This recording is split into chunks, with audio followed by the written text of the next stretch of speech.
itu bukan hanya apa, tapi ketika dia memberontak kepada Allah, dia dilemparkan ke dalam bumi. Saya akan baca di dalam Yesaya buat kita saudara kasih Tuhan. Yesaya 14 ayat 12 sampai dengan 14. Wah, engkau sudah jatuh dari langit, hai bintang timur putra fajar, engkau sudah dipecahkan. Coba perhatikan, dipecahkan dan jatuh ke bumi, hai yang mengalahkan bangsa-bangsa.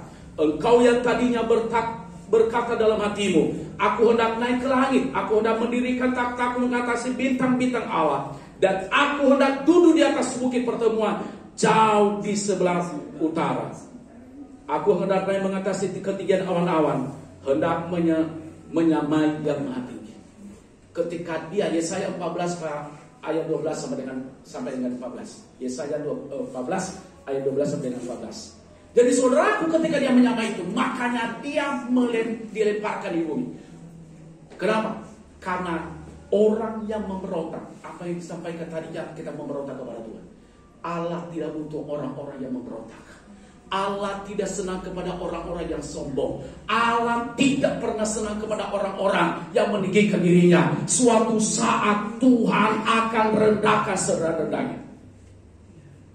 Dan saya mau katakan, orang yang sombong, bapaknya adalah setan. Bukan saya yang ngomong. Kalau saudara sombong, kalau kita sombong berarti bapak kita setan.